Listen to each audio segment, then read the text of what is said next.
a week or so ago, there was a new training product that came out, and I got it working. So I was very happy with it.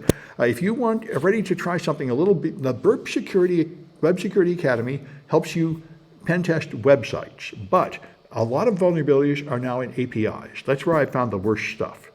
And to test application programming interfaces, and I'm going to talk more about it later, but this one at the bottom, 130, is the new one. I think this is the nicest one to start on. So let me just give you an overview. You can do this if you like for extra credit. You're learning how to use Burp. And in here, you get to practice using another product called Postman. So you have a vulnerable website here, and it's a little bit hard to set up. But once you get it going, you have a sort of message board with messages in it.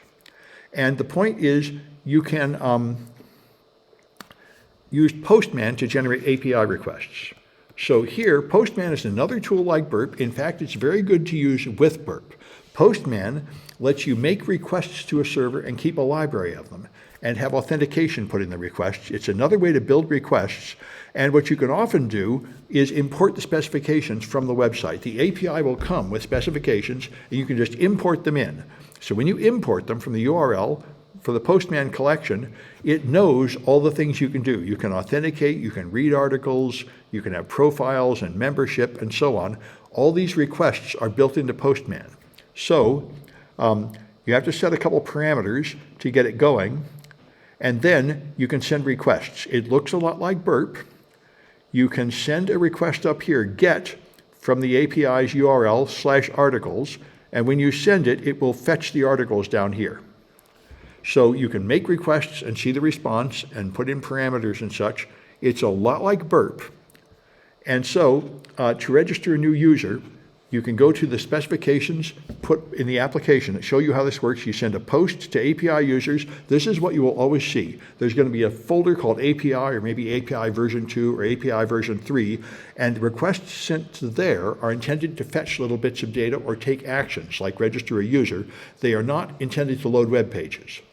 So these requests, even though they are normal HTTP requests, they're not coming from a browser to do normal things a browser do. They're API requests typically coming from a web app or a mobile app or something like that.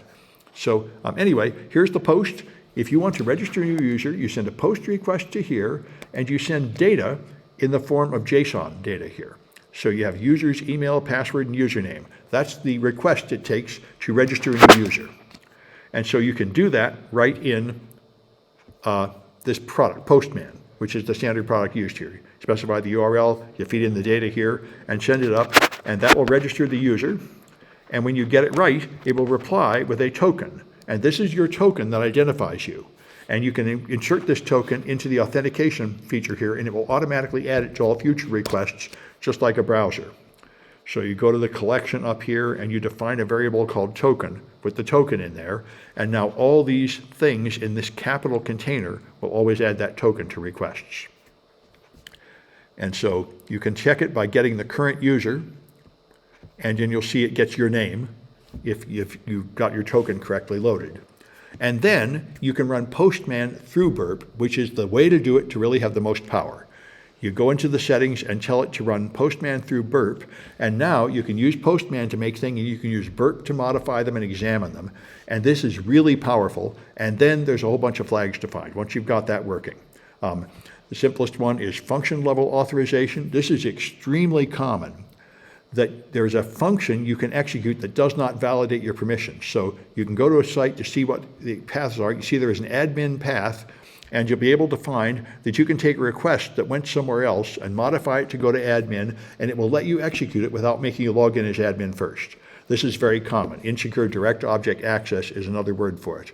That's function level authorization. Then there's object level authorization. It turns out you can delete posts posted by other people. And it fails to verify that you are authorized to delete that particular post. And there's ones down here that are even more fun. In particular, I think the only last one I'm going to mention today is the credit card numbers. Let me find that one. It's down here someplace. There's a series of flags to find. That's a login. Here, membership. When you go to membership, it collects credit card data and puts it on the server. And when you view another user's profile, you can view somebody else's profile. And what happens, this is extremely common. The credit cards are not here. So the developer made it so you cannot see other people's credit card numbers, but in fact, when it fetches your profile, it does fetch it behind the scenes. It transfers the data to the page, it just doesn't display it on the page. So you can capture the request and you can find the credit card numbers in there. So anyway, so that's the point. And this is very common. I remember I found apps like this. I found apps that load every user's password, every user's credit card number into the app all the time, and then they only display you yours. Because this is the same mistake developers make all the time. They only think about what appears in the browser, and they don't think that you can get at the stuff that's happening behind the scenes. But of course you can, unless they keep it off the client. So anyway, there's a scoring engine at the top. This is a CTF, so you can find these flags and get on the scoreboard. It's worth extra credit if you want to do it, and it'll get you started doing API testing, which is not covered by the Web Security Academy, but it probably should be, and it probably will be pretty soon, because it's an increasing important area of security.